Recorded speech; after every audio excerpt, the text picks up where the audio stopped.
खबरों की शुरुआत करते हैं कश्मीर की आज की बड़ी खबर के साथ। खनमो श्रीनगर में कायम डीआरडीओ अस्पताल को मुनहदम किया जा रहा है और इस सिलसिले में DDC member engineer Ejaz Hussain ने सख्त बरहमी का इजहार किया है। उन्होंने कहा कि सरकार ने इस अस्पताल पर करोड़ों रुपए खर्च किया था, ताहम नामालूम वजूहात के बिना पर मुनहदम किया जा रहा है। उन्होंने सरकार से अस्पताल को यहां कायम रखने की अपील की है। वहीं दूसरी जानब अस्पताल में आर्जी तौर पर काम कर रहे मुलाजमीन भी काफी परेशान हैं। समझ नहीं आ रहा है कि क्या हो रहा है यहाँ और क्या हो गया है यहाँ, हमें समझ नहीं आ रहा है सर। इस बारे में हम क्या कह सकते हैं। हम अच्छी तरह से अपने काम अंजाम दे रहे थे। यहाँ के स्टाफ जो है, चाहे नर्सिंग, चाहे फार्मेसी, चाहे एनएस या चाहे सैनिटरी वर्कर, चाहे एनओ, ये अपने हिसाब से अपने काम कर रहे थे। एमएस सर भी हमें बहुत अच्छा ताउन दे रहे थे। समझ नहीं आ रहा है कि बीच में कई दिनों से 2, 5, 6 दिनों से यहाँ हॉस्पिटल को तहस नहस किया गया है। हम भी परेशान है, एम्प्लॉयज़ भी यहाँ परेशान है और यहाँ से भी कोई ख़त्म नहीं भी हुआ है। जम्मू एंड के में कभी कभी क्या 100 से ज़्यादा पेशेंट यहाँ हर रोज़ निकल रहा है। हमें समझ नहीं आ रहा है ये क्या हुआ है। एक तरफ से हमें ये बताया जा रहा है कि ये इनलीगल यहाँ तोड़ा गया है, दूसरी तरफ से हमें समझ नहीं आ रहा है कि यूटी के गवर्नर साहब को हम गुजारिश करते हैं कि कैसे इनलीगल यहाँ इसको तोड़ा गया है। काम करान पतिम 1.5 वरी वनुक तम काम करान यम दौरान कोविड त्रो पन फैमिली पन बच्चे त्रिमित ऑन ड्यूटी गो पानस कोविड ते गो वनकन बंद करान, मगर सोन इंसाफ करतो स्टाफ कोत गो ये प्रेथ कह स्टाफ वनकन अवेलेबल। अस वन तो कोत गो वनकन तुल यमो सोरे हस्पताल तो मेहरबानी कर कतन तुथ इंसाफ युस मतलब अयाल पक घर बार पक वनकन सोरे त्रोमुत। जो डीआरडीओ हॉस्पिटल जो इतना फेम नेम के साथ बना था उसको डिमोलिश किया जा रहा है।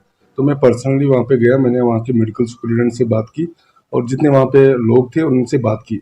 उनका ये कहना था कि हमने ऑलरेडी स्टेट के साथ टेकअप किया है और स्टेट ने ऑलरेडी शायद कंसिडरेशन में था कि इसको हम लोग टेरिशरी केयर हॉस्पिटल या फुल फ्लेज्ड हॉस्पिटल के रूप में हम लोग देखेंगे। बट अनफॉर्चुनेटली जो एजेंसी वहाँ पे डिमोलिश कर रही थी, जब हमने उनसे पूछा, उन्होंने बोला कि हमें शायद अभी तक स्टेट की द्वारा कोई पॉजिटिव रिस्पॉन्स नहीं आया है, इसलिए हम लोगों का जो रेंट है वो अभी 1-2 महीने से पेंडिंग है। इसलिए मुझे हैरानी हो गई कि इतना बड़ा हॉस्पिटल जिसमें एमआरआई से लेके वेंटिलेटर्स तक और इतना बड़ा सेटअप पीएम के द्वारा दिया गया था, उसको कैसे मिसयूज किया जा रहा है। मेरी ऑनरेबल एलजी से दरखास्त होगी कि जो ऑलरेडी स्टेट ने प्रपोजल टेकअप किया है तो उसको टेरिशरी हेल्थ केयर बनाने का और फुल फ्लेज्ड हॉस्पिटल बनाने का, इसमें सारी इक्विपमेंट्स भी अवेलेबल है और सारी जो इंफ्रास्ट्रक्चर है वो उसको वो बहुत अच्छे से वहाँ पे अवेलेबल है।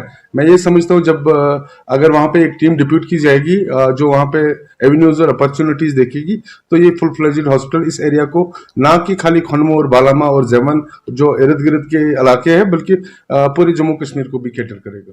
कोविड के दौर में डीआरडीओ ने खनमो श्रीनगर में एक कोविड हॉस्पिटल बनाया था। आप देख सकते हैं ये जो हॉस्पिटल का नज़ारा आप देख रहे हैं, यही वो हॉस्पिटल है जो कोविड के लिए यहाँ बनाया गया था, लेकिन नामालूम वजूहात के बिना पर अब इसको डिमॉलिश किया जा रहा है। आप देख सकते हैं ये जो इतना बड़ा हॉस्पिटल यहाँ पे तामीर किया गया था कोविड पेशेंटों के, लेकिन समझ नहीं आ रहा है कि किस वजह से इसको डिमॉलिश किया जा रहा है। और इलाके के जो लोग हैं वो चाहते थे कि ये हॉस्पिटल यहाँ पर ही रहे ताकि कभी जो कोविड है वो अभी नहीं भागा है यहाँ कश्मीर से, तो वो चाहते थे कि अगर ये हॉस्पिटल यहाँ बरकरार रहे तो वो लोगों के लिए फ़ायदा हो सकता है, क्योंकि कोविड की वेव कभी भी दोबारा आ सकती है। लेकिन ये जो हॉस्पिटल को डिमॉलिश किया गया है, लोगों का कहना है कि इस हॉस्पिटल को अभी डिमॉलिश नहीं करना था, क्योंकि इस हॉस्पिटल की अभी बहुत ज़्यादा ज़रूरत थी, क्योंकि अभी जो कोविड है वो अभी भी यहाँ मौजूद है, वो कभी भी उभर के आ सकता है। इसलिए लोगों की डिमांड है सरकार से कि जो कोविड हॉस्पिटल है इसको यहाँ बरकरार रखा जाए, इसकी डिमॉलिश ना किया जाए।